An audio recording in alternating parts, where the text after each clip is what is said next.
कह दूं कि अंकुर नरूला का इस वीडियो से कोई संबंध नहीं है।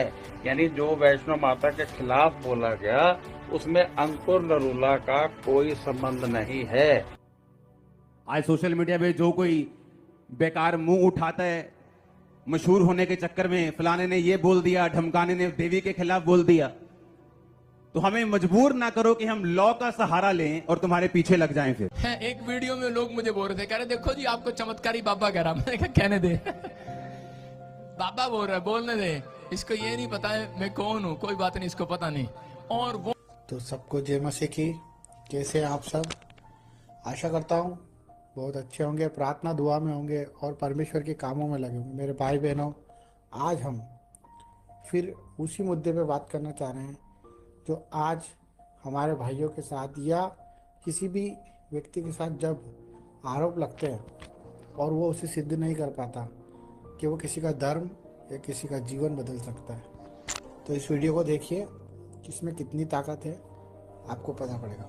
तो लाइक करना, सब्सक्राइब करना। और मुझे सारी टीम की तरफ से खेद है कि भाई हमने उनका नाम बोल दिया। मैं क्षमा चाहता हूं अंकुर जी कि आपका नाम हमने बोल दिया उसमें। ईसाई धर्म ਦੇ ਪ੍ਰਚਾਰਕ ਤੇ ਪਾਸਟਰ ਅੰਕੁਰ ਨਰੂਲਾ ਦੀਆਂ ਵਧੀਆਂ ਹੁਣ ਮੁਸ਼ਕਿਲਾਂ। ਬਾਲਮਿਕ ਭਾਈਚਾਰੇ ਦੇ ਸਮੇਤ ਹਿੰਦੂ ਸਮਾਜ ਦੇ ਲੋਕਾਂ ਨੇ ਧਾਰਮਿਕ ਭਾਵਨਾਵਾਂ ਨੂੰ ਠੇਸ ਪਹੁੰਚਾਉਣ ਦੇ ਲਗਾਏ ਦੋਸ਼। ਮਾਮਲਾ ਪਹੁੰਚਿਆ ਪੁਲਿਸ ਪ੍ਰਸ਼ਾਸਨ ਤੱਕ। माता वैष्णो देवी दे लई भद्दी शब्दावली दा कीता सी इस्तेमाल। दुहाई देगा तो हमें इसको उठाकर राजा के पास लेके जाना पड़ेगा। हम इसका न्याय फिर नहीं कर सकते। आज सोशल मीडिया पे जो कोई बेकार मुंह उठाता है, मशहूर होने के चक्कर में फलाने ने ये बोल दिया, ढमकाने ने देवी के खिलाफ बोल दिया, तो हमें मजबूर ना करो कि हम लॉ का सहारा लें और तुम्हारे पीछे लग जाएं फिर, क्योंकि बोला किसी भी नहीं है। अगर तुम मजबूर करोगे फिर हमें लॉ का सहारा लेना पड़ेगा और फिर तुम अंदर जाओगे। और तुम डराने की बात छोड़ दो, चर्च के वॉलंटियर भी तुम लोगों से डरते नहीं।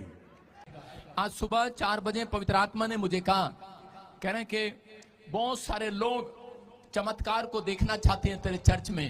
मैंने कहा यस। जब मैं प्रार्थना कर रहा था तो परमेश्वर ने मुझे कहा जो ऑनलाइन भी देख रहे हैं वो चमत्कार को देखेंगे। बोला हालेलुया। लेकिन कुछ लोगों के लिए प्रभु ने मुझे बोला मैं उनको चमत्कार नहीं दिखाऊंगा। मैंने कहा क्यों? आप सुनना ध्यान से।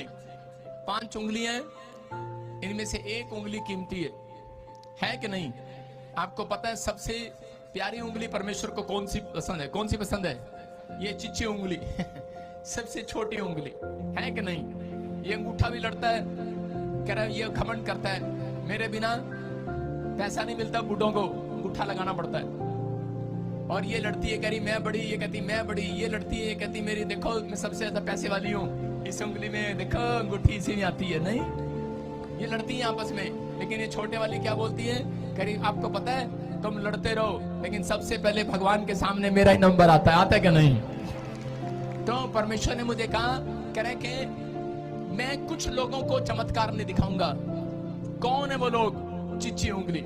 कौन है वो? सबसे छोटी उंगली, जो अपने आप को छोटा करके यहां पर बैठा है, सोच रहे हैं कि मैं छोटा हूं। परमेश्वर ने मुझे कहा उन लोगों को मैं चमत्कार नहीं दिखाऊंगा, उनसे मैं चमत्कार कराऊंगा आज। हालेलुया। रोज कितने साल हो गए चमत्कार देखते देखते? नहीं, कितने साल हो गए हैं? क्यों क्वायर चमत्कार देखते थे? कितने साल हो गए हैं? हो गए कि नहीं? हाँ या ना? चमत्कार करना है कि देखना है? बोला हालेलुया। करना है कि देखना है? एक वीडियो में लोग मुझे बोल रहे थे, कह रहे देखो जी आपको चमत्कारी बाबा कह रहा। मैंने कहा कहने दे बाबा बोल रहा है, बोलने दे, इसको ये नहीं पता है मैं कौन हूँ, कोई बात नहीं, इसको पता नहीं।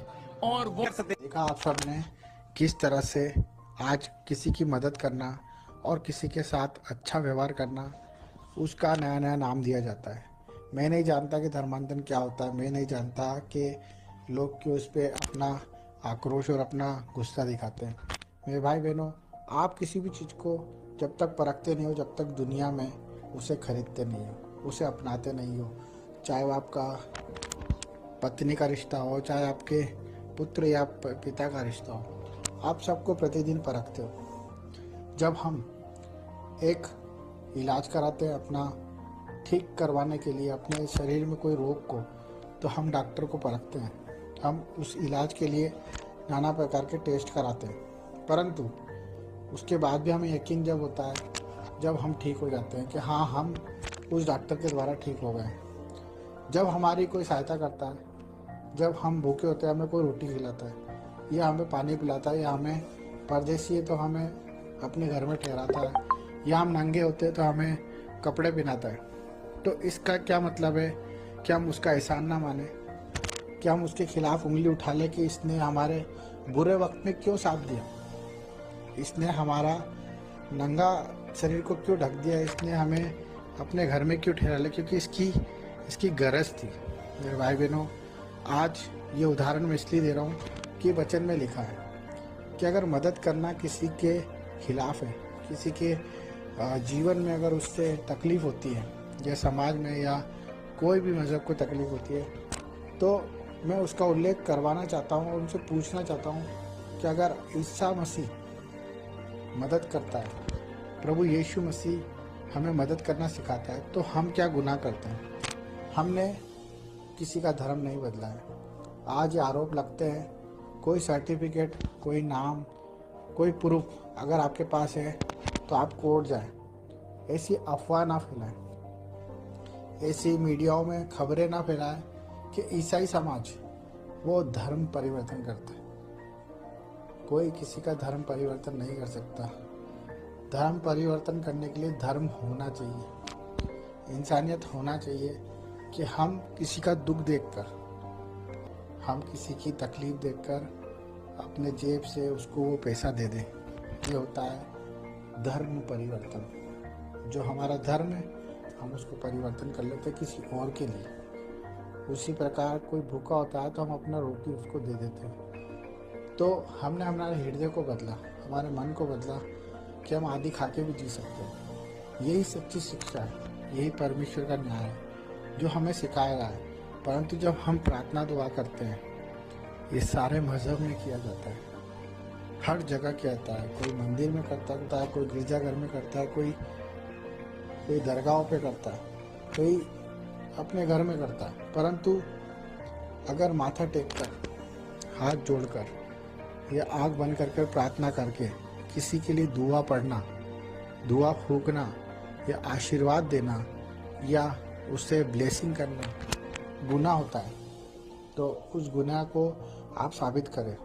मैं आप सबसे पूछना चाहता हूँ कि अगर कोई किसी के मन में जाके उसे बदल सकता है तो वो तो ईश्वर रूपी हो गया है। कि आज मैं अगर जीवन भर गलत काम करता रहूं और मैं अगर किसी के कहने सुन के अच्छा बन जाऊं, या मैं जीवन भर अच्छे काम करता रहूं और किसी की बात सुन के गलत काम करने लग जाऊं, तो मैं अपने आप का नहीं, मैं तो उस मनुष्य का हो गया। उसी प्रकार के हम किसी के कहने में आ सकते हैं।